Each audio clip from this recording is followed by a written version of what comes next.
Shalom, shalom. First and foremost, I want to give all praises, glory, and honor to Yahweh, Bahasham, Yahweh Shai, Bahasham, Racha, Kudash. Double honors to the apostles and elders who I learned this truth from. Salutations, much love and respect to you brothers out there pushing this word out in truth and sincerity.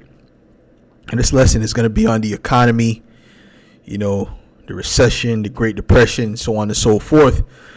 Because right now we're not on our way to a recession, we're on our way to a greater depression.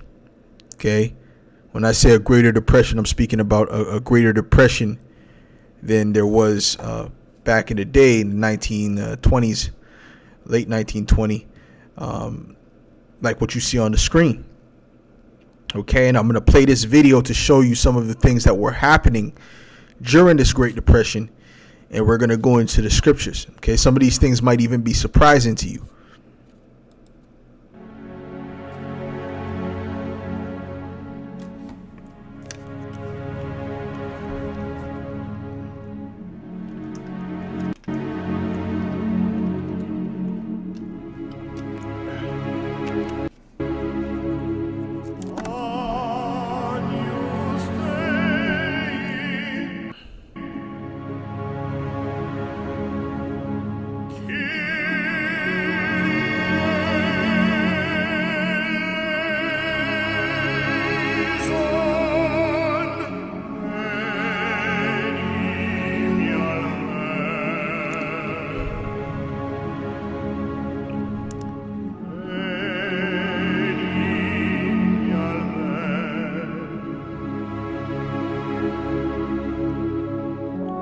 I want you to read this one.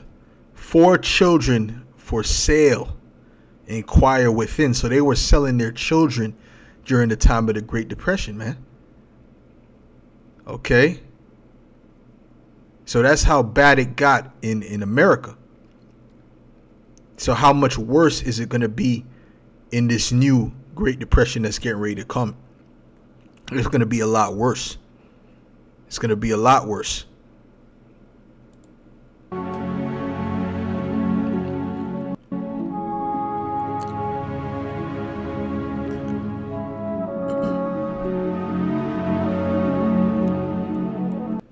Okay, so that's pretty much the end of the video.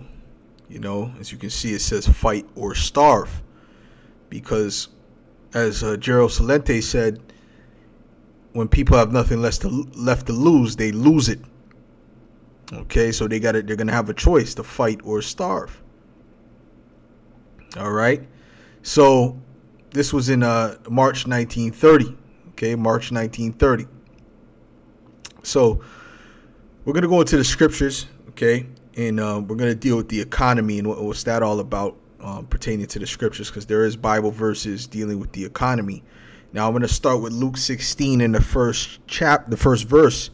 It says, "And he said also unto his disciples, there was a certain rich man which had a steward, and the same was accused unto him that he had wasted his goods." Now, let's look up some of these words, okay, so we can get the full understanding. Now, when you look up rich, what does it mean to be rich? If you're upper middle class, you're really not rich because you really don't own anything. Those people really, most of them don't really own anything. They're really just living off of debt. Now, you see the word is plusios, right? Plusios. Now, plusios, it sounds like plus, right? It says wealthy, abounding in material resources. Now, this is material resources that you own. Okay. It says metaphorically, abounding, abundantly supplied, abounding, rich. Okay. So that's the point. Okay. It's speaking about having an abounding in resources. Having more than needed. Okay, that's what it means to be rich. Now, when you go into the root word of the word rich, which is plusios, you got Plutos. Now, what does that sound like? That sounds like the planet Pluto, right? Now, the word means riches. Riches, wealth, abundance, of external possessions, fullness, abundance, plenitude, that with which one is enriched. Now, when you deal with the word Plutos, right? Plutos is goes back to the god Pluto, okay, in Greek mythology, which that was the god that was responsible for giving people wealth. You know, basically people would sell their soul to that particular god, which is, it's false, but that pretty much represents Satan. Okay, that represents Satan in real life. Okay, but the Greeks had a false god named Plutos that they would pray to get riches. Okay, and he was known as the god of the underworld. That's why this it's no coincidence that this is called Plutos, for riches, because that's what he represents. Now, when you go into the Roman Empire, they didn't call him Plutos anymore. They called him excuse me. I said it backwards. Excuse me. The Romans called him Plutos, okay, which means which going into the god that the Greeks called Hades. Excuse me. The Greeks called this god Hades, which Plutos and Hades is synonymous. They just changed the name between the Roman Empire and the Greek Empire. Okay? But that was the god that was responsible for riches. Okay? So that's what it means when you look up the word rich. All right? When you look up the word rich in the etymology. Now, let's look up the word steward. Right? Because he spoke about his steward being accused, right? That he wasted his goods, his substance. Right? Now you see the word is oikonomos. Oikonomos. Right? Which kind of sounds like economy, or oikonomos. Steward, a chamberlain, a governor. The manager of household, right? Or of household affairs. Yes, a steward, a manager. Yes, he was a manager of the household affairs, you know, in dealing with money and wealth and substance, to whom the head of the house or proprietor has entrusted the management of his affairs, the care of receipts. Okay, this is why they had to have records. Okay, they always had records. These stewards back in the ancient world, they had to have the records and expenditures, right? And the duty of dealing out the proper portion to every servant, and even to the children not yet of age, right? So they even recorded what was given to the children. You know, everything was recorded, everything was written down, everything was calculated, man. The manager of a farm or landed estate, an overseer, the superintendent of the city's finances, right? The treasurer of a city, okay? Metaphorically, the apostles and the other Christians, okay, they're going into something else. So let's deal with the other word, which is stewardship, because the word for stewardship and steward is slightly different. Okay, now we're going to go to the next verse. It says, and he called him and said unto him, how is it that I hear this of thee? Give an account of thy stewardship, for thou mayest thou mayest be no longer steward. Okay, so he was going to take his position from him. So he wanted an account, meaning he wanted the records. Bring me the records of your stewardship. Bring me all the records that you have, all the receipts, all the expenses that you have written down. Now, let's look up the word stewardship. And it says oikonomia. Now that sounds even closer to economy. Oikonomia, because that's where you get the word economy from the Greek oikonomia. What you see the word stewardship, okay, it says dispensation, someone who disperses money. Okay, the management of a household or of household affairs. Because when you have a business, you have to calculate, excuse me, where you're going to dispense that money to. Okay, and you have to dispense the right proportions, or you'll end up losing. Okay, you don't want to put too much money into something that you don't need to put as much money into, and that's why you always have to have the records. Okay, so okay, I don't need this much of this, so we're going to take out this portion and put it into this because I need more of this. You see? It says specifically the management, oversight, administration of others' property. And the Elder Ariala always speaks about Chick-fil-A and how that they calculate beforehand the amount of chicken that they need for a particular day in advance. So let's say now is March 16th. For March 25th, they already know how much chicken they need to have for that day. Okay, whether it be looking at the weather and whatever the case, the patterns of human beings and all type of things, they're calculating how much chicken they believe they need for that day, so that they don't overstock. You see?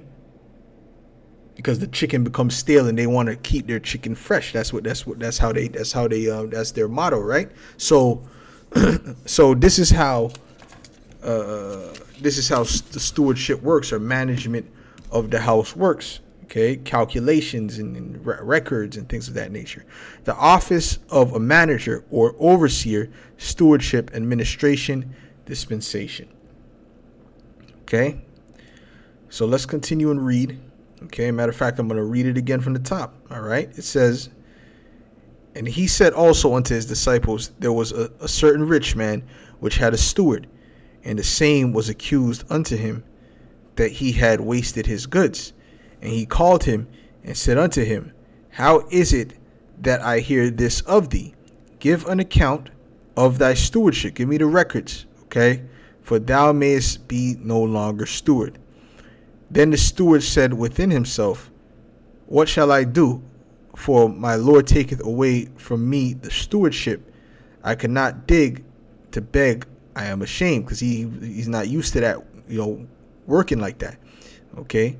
And to beg, that's obviously a shameful thing. The scripture says it's better to die than to live the life of a beggar, man, because that's very, very shameful. It says, I am resolved what to do, that when I am put out of the stewardship, they may receive me into their houses. So he's thinking about what can he do so when he gets fired, that these people will receive me in their house and help me and take care of me. So this is what he did. He says, so he called every one of his Lord's debtors unto him, because he had the records of who was in debt to the Lord, man. I mean, to his Lord, okay? He had the records of who owed what, because you got to collect that bread, okay? That bread has to be collected, It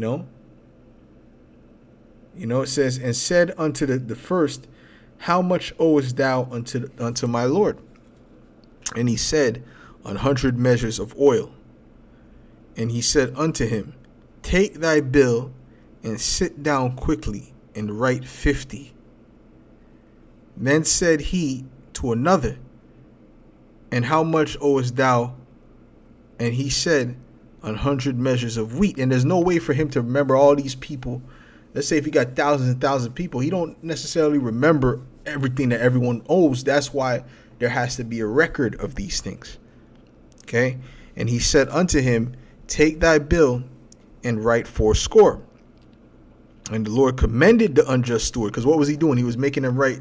He was knocking off their bill amount so that they may receive him, man. Okay, that they may like him, that they may be likened unto him. So when he gets fired, they'll be, oh, I remember you did that for me. Right? So the Lord saw it and he commended it, right? It said, and the Lord commended the unjust steward because he had done wisely, although he was unjust, which meaning he was wicked. All right? He said, listen, well, that was a wise move. For the children of this world are in their generation wiser than the children of light. And you can learn certain things from the people of this world and how they operate. Okay, although we don't have the same mindset. And I say unto you, make to yourselves friends of the mammon of unrighteousness, that when ye fail, they may receive you into everlasting habitations. Yeah, you got to go on a level of maturity so that you can use the world but not abuse it. Okay, you may have certain people that you're connected with in the world that you're around, for business purposes. There's nothing wrong with that. Okay, you have to learn how to separate the two. And then everyone doesn't need to know about the truth, man. You keep certain things secret, man. That's why the scriptures say, that's dealing with alms. Okay, let not your right hand know what your left hand is doing, but apply that to this truth.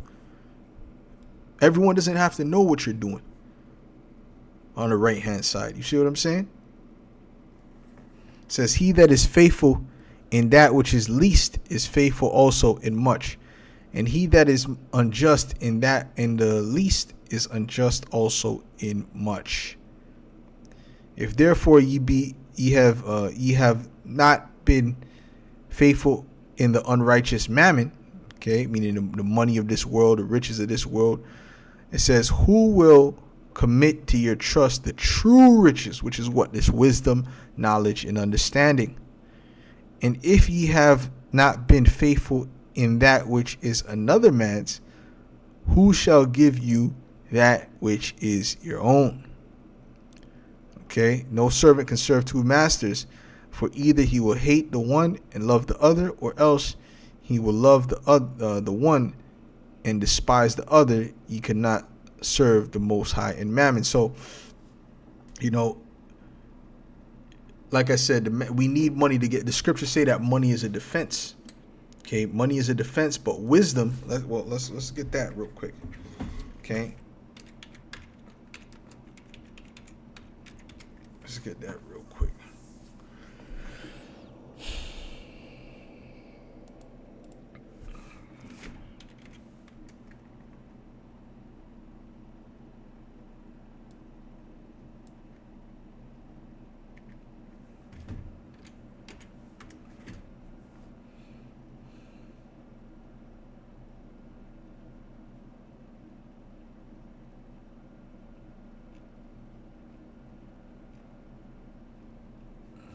Okay, excuse me. Give me 1 second. I'm going to find that scripture. Because you have to put all these things in proper perspective, man.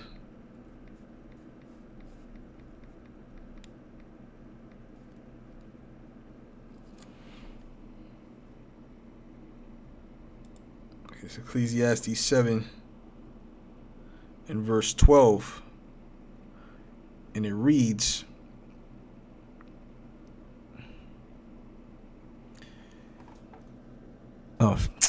Ezra's, man. Salakia. That's the wrong one. Okay, get it. Let's do that. It's Ecclesiastes 7 and verse 12. It says, matter of fact, I'll start at verse 11. It says, wisdom is good with an inheritance, and by it there is profit to them that see the sun. For wisdom is a defense, and money is a defense. See, there's one thing to have, let's say you have an inheritance, you come into money and things of that nature, right? You can have that, but if you're a fool, you're just going to waste it. But if you have wisdom now, you can profit from it. You can create something great out of it. It says, for wisdom is a defense, and money is a defense. But the excellency of knowledge is that wisdom giveth life to them that have it. You see, because wisdom is even more important. Because even without money, wisdom in itself is riches, is more valuable. Okay? But regardless of that, if you have money with riches, man, you could do a lot. You can do a lot.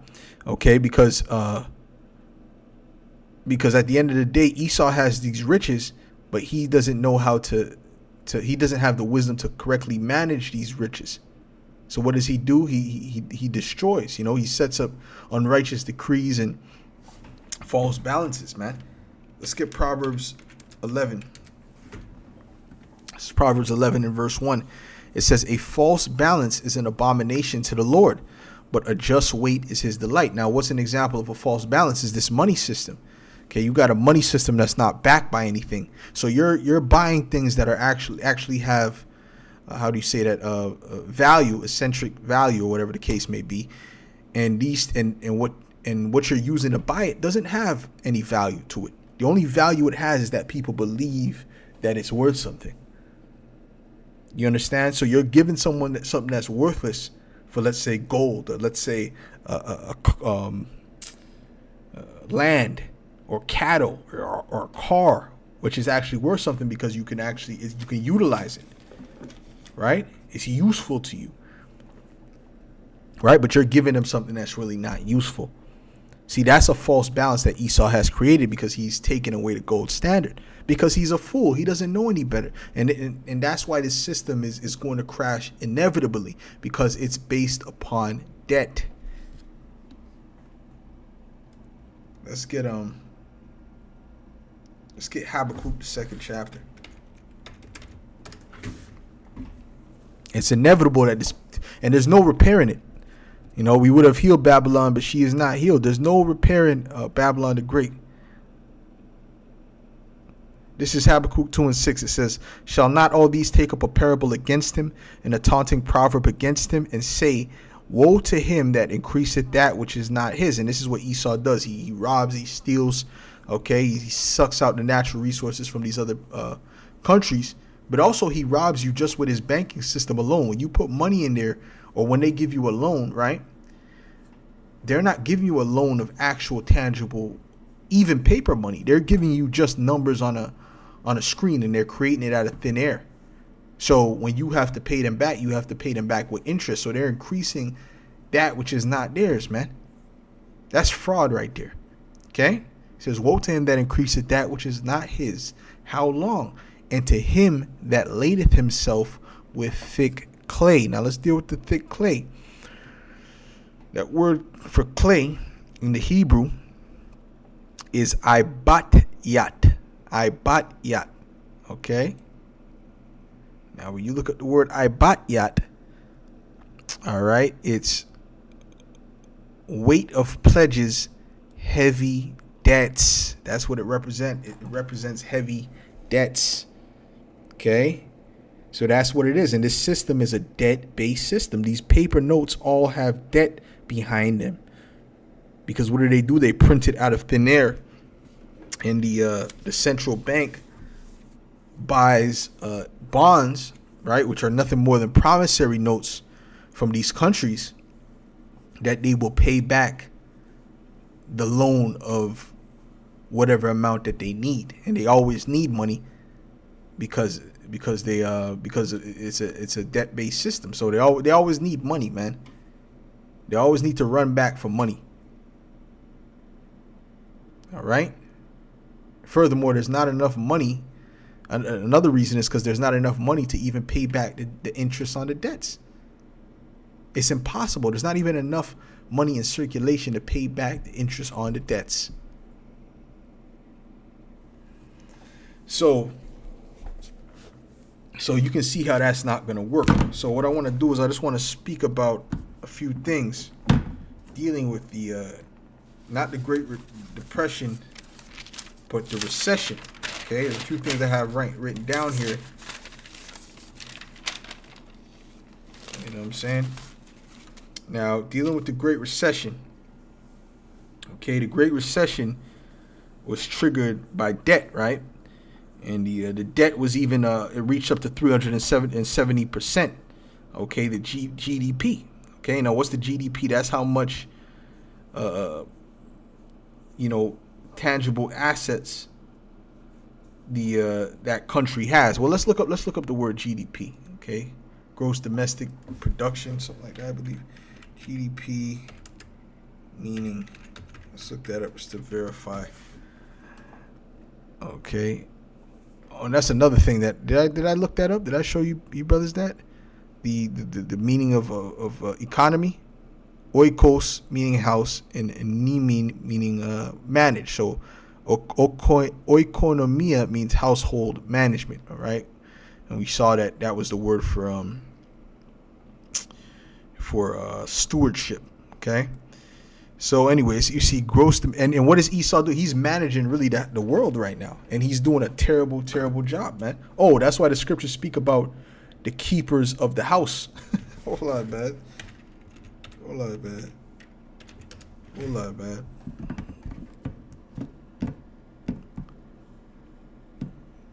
Oh my goodness. Hold on, give me a second.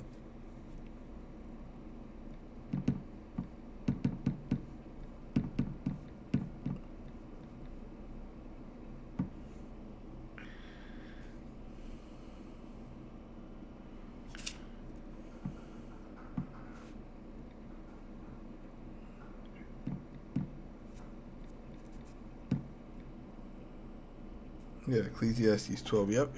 That's it. Okay. It's Ecclesiastes 12. Start at verse 3. Okay. Matter of fact, I'll start at verse 1. It says, "Remember now thy Creator in the days of thy youth, while the evil days come not." Right? So you got to remember the Lord. You got to serve the Lord, before the evil days come. You should be serving him in your youth. All right? "Nor the years draw nigh, when thou shalt say, I have no pleasure in them." Yeah, for sure, you're not going to have any pleasure when there's all hell broken loose on the earth and the money's not worth anything and everything's shut down and there's cannibalism in the streets. Of course, you're not going to have pleasure in the world anymore, right? But that's too late, okay? It says, "While the sun or the light or the moon or the stars be not darkened, nor the clouds return after the rain, in the day when the keepers of the house shall tremble." Now what? That's the what? The different economists, the people who see the future, who can see what's going to happen, who sees what the problem is with the society and with the economy. All right. It says, "In the day when the keepers of the house shall tremble, and the strong men shall bow themselves, and the grinders cease," meaning the work is going to stop. There's not going to be any work for Egypt. It tells you that, what's that, Isaiah 19? There should be no more work for Egypt, man. And Egypt, the modern day Egypt, is America. Okay? "And the grinders cease, because they are few, and those that look out of the windows are darkened." Meaning you're looking at the future, and the future is dark and grim.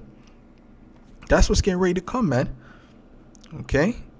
"And the doors of the doors shall be shut in the streets, when the sound of the grinding is low, and he shall rise up at the voice of the bird, and all the daughters of music shall be brought low." Now, when the grinding is low, guess what? That's not mean there's not going to be people to till the ground. There's not going to be these city workers to clean the streets if there's a snowstorm or whatever the case may be. Okay. It's going to be like I Am Legend, where you got the trees growing out, the roots growing out of the concrete. It's going to turn these cities to no man's land, and the city is going to be the worst place to be. Okay, but the keepers of the house are trembling now, and they're going to continue to tremble because America is not going to be able to be healed. There's not going to be any bounce back for what's getting ready to happen, and this is what the elites want anyway, because they want to bring in that NWO, right? So now let's look up the word for GDP. It's gross domestic product. Okay, it says one of the most common is GDP, which stands for gross domestic product. It is often cited in newspapers, on the television news, and in reports by governments, central banks, and business community.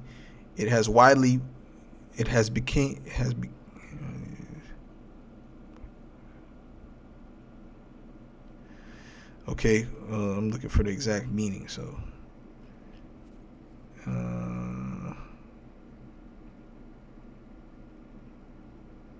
okay, this is it. Okay, gross domestic product is the total monetary or market value of all the finished goods and services produced within a country's borders in a specific. Well, let's go that right.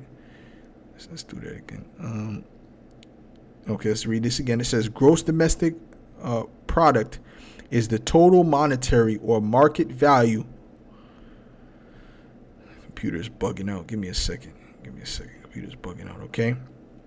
Gross domestic product is the total monetary or market value of all the finished goods and services produced within a country's borders in a specific time period, right? So that's the economy. That's the money that is able to get is based upon the GDP, okay? That's able to produce the capital, okay? As a broad measure of overall domestic production, it functions as a comprehensive scorecard of a given country's economic health, right? So when the debt is more than the GDP, clearly you're through, you're done. Okay, it's like you only make $100 a month, or let's say you make $300 a week, right? But you have debts that are piling up. That's $500 a week. How is that gonna work? That can't work, man. You got to make the GDP more than the debt, And this is how they've been living for many years, many decades. This is how America's been going. Now they're in 100. Really, the true number is like over 100 trillion in debt. So America can't be healed. There's no saving America. America's through. All right. So like I said, it peaked at 370% in 2008 of the GDP, man. So it was over almost 4 times the GDP, the debt. Okay, and like I read before, woe to them that ladeth themselves with thick clay. It caused house debt and business debt to increase substantially. Okay, so economists agree that right. So what happened based upon that is that it caused the house debt and the business debt to increase, right? And because this whole system, like I said, is based upon debt. Okay, it's based upon debt, and they'll use the word leverage and over leverage for too much debt. Okay, that's what the type of words they'll use. It says and it goes back to even the 1980 savings and loan crisis, right?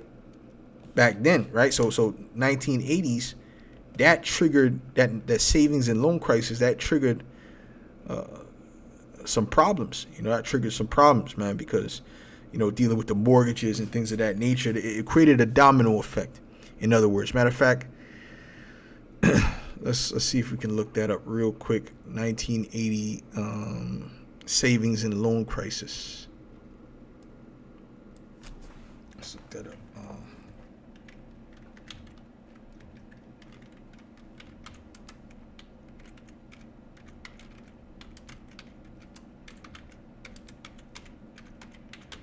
Crisis. Let's look it up. Okay.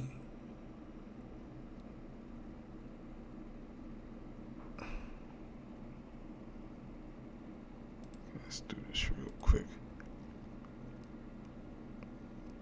Okay, the savings and loan crisis in the 1980s and 1990s, commonly dubbed the S&L crisis, was the failure of 32%, 1,043 of the 3,234 savings and loan associations in the United States from 1986 to 1995.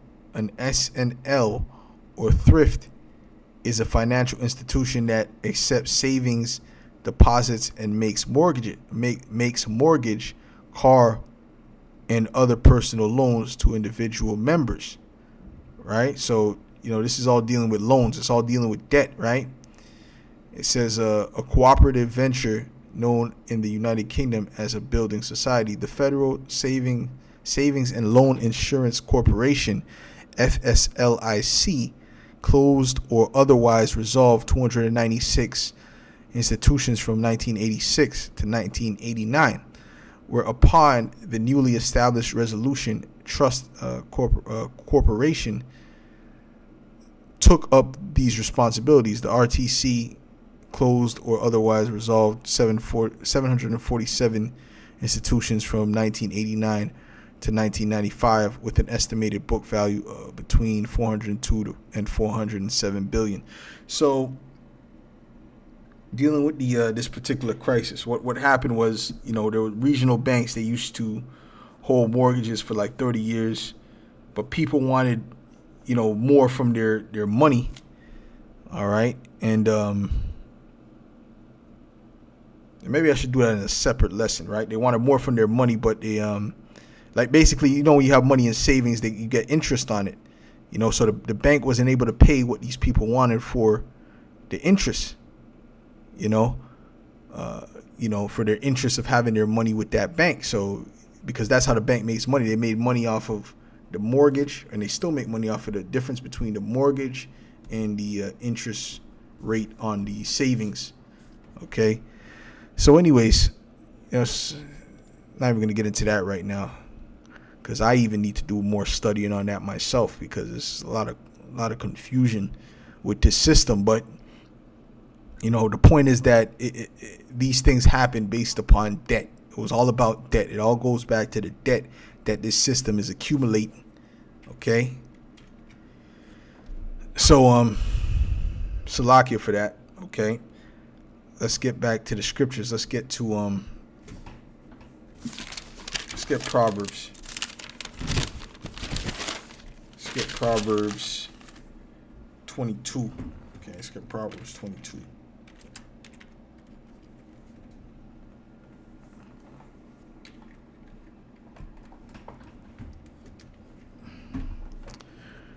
This is Proverbs 22 in verse 16, and it reads, it says, "He that oppresseth the poor to increase his riches, and he that giveth to the rich shall surely come to want." And this is what this whole usury system is all about, right? When you get a loan, right, for a mortgage or a house, you don't just get it with no interest. No, they're putting the interest on it, right? And depending on your credit score, the interest could be a lot higher than the average person. So this is what they're doing, and they're putting the people in a rut, because the scriptures speak about not lending upon usury. But Esau doesn't adhere to the scriptures, man. It says, "He that oppresseth the poor to increase his riches," and that's what he's doing. "And he that giveth to the rich shall surely come to want." And do they not always give to the rich? Are they not always speaking about bailing out banks and doing all these different things? They're giving to the rich, and they're taking from the poor, man. Okay? But they're always talking about the tax cuts and this and that, and no one ever sees that. No one ever sees the benefit from that. No one ever feels that. Let's get these devils, man. They're insatiable, man. Okay, this is Exodus.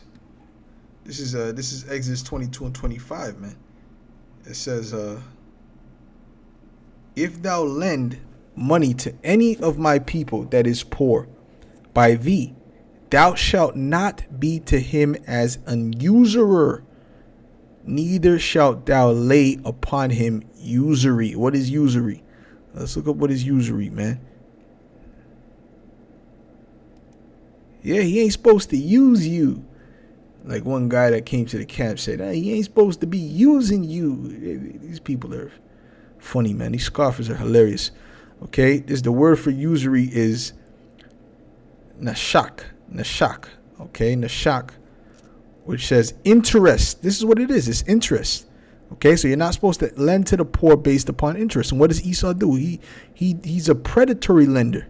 He lends upon major interest, man, because he's hoping that you fall into a rut so that he can get more and more money out of you, man. He doesn't want it to where you can pay off your loan right away. He doesn't want that.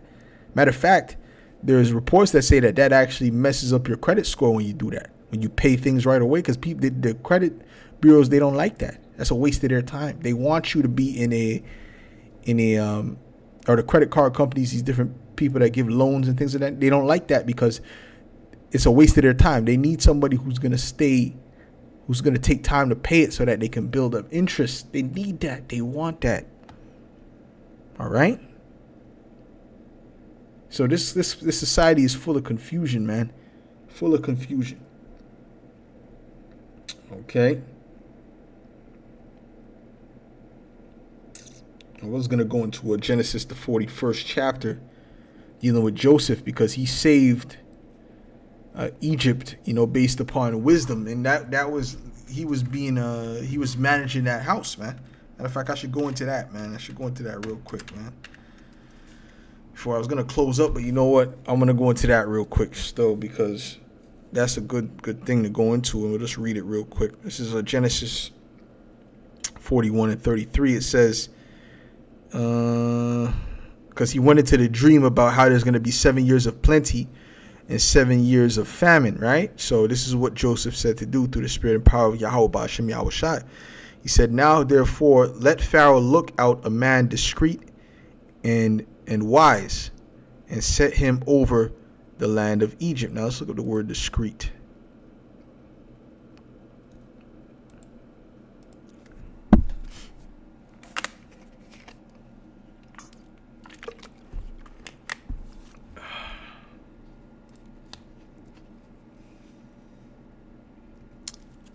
Bayan.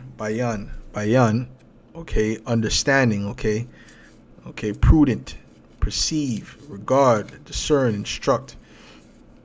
Also a man of discernment. Okay, to set up a man of discernment. All right. Okay, so. Okay, it says, let Pharaoh do this, and let him appoint officers over the land, and take up the 5th part of the land of Egypt in the 7 plenteous years. Okay, so he said, take 1/5 of what is, what is gained during the time of plenteousness. So take 1/5 and put it aside, 1/5. Okay, and let them gather all the food of those good years that come, and lay up corn under the hand of Pharaoh, and let them keep food in the cities,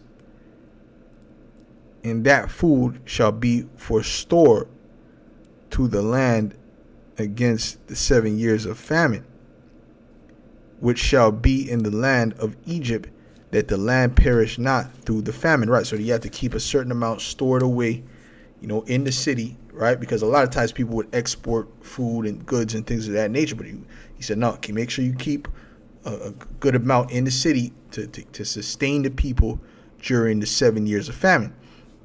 And the thing was good in the eyes of Pharaoh and in the eyes of all his servants. And Pharaoh said unto his servants, can we find such a one as this is, a man of whom the Spirit of the Most High is? And Pharaoh said unto Joseph, for as much as the Most High has shewed thee all this, there is none so discreet and wise as thou art. So he said, nah, forget that. We ain't looking for nobody wise. You're the one. You're the wise one that's going to be taking care of this.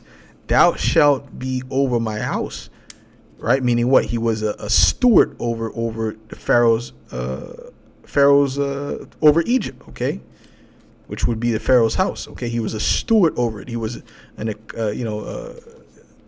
CFO, if you will. Thou shalt be over my house, or CEO, okay? And according unto thy word shall all my people be ruled. Only in the throne will I be greater than thou. So he was second in command to Pharaoh, man. That's what happened. That's how the Lord raised him up. And Joseph went through a lot of things to get to that level. He had to be sold into slavery and all that. But that was all the plan of the Heavenly Father, to put him in this position. And Pharaoh said unto him, unto Joseph, see, I have set thee over all the land of Egypt. And Pharaoh took off his ring from his hand, and put it upon Joseph's hand, and arrayed him in vestures of fine linen, and put a gold chain about his neck. And he made him to ride in the second chariot which he had. And they cried before him, bowed the knee, and he made him ruler over all the land of Egypt. And Pharaoh said unto Joseph, I am Pharaoh, and without thee shall no man lift up his hand or foot in all the land of Egypt. And Pharaoh called Joseph's name Zaphnath Paneah, and he gave him to wife Asenath, the daughter of Potipharah, priest of On. And Joseph went out over all the land of Egypt. And Joseph was 30 years old when he stood before Pharaoh, king of Egypt. And Joseph went out from the presence of Pharaoh and went throughout all the land of Egypt. And in the 7 plenteous years, the earth brought forth by handfuls. And he gathered up all the food of the 7 years which were in the land of Egypt, and laid up the food in the cities. The food of the field which was round about every city laid he up in the same. And Joseph gathered corn as the sand of the sea, very much, until he left numbering, for it was without number. Right? It was, so like he said, it was plenteous. So then what did he do? He stored it, for the 7 years, so on and so forth. And that's just being wise. You know what I'm saying? There's gonna be a famine coming. What do people do? They prep. There's something called preppers, man. You know what I'm saying? Which is wise, but at the end of the day, if the Yahweh Shem Yahushua is not with you, none of that is going to matter. Okay? The Lord was with this. So anyways, man, this is the future of America and these rest of these beast countries, man. Okay, Canada, these different places, they're going to experience things like this. And I'm going to play this one more time before I close out, because these images speak 1,000 words, man.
So with that, I'll say shalom.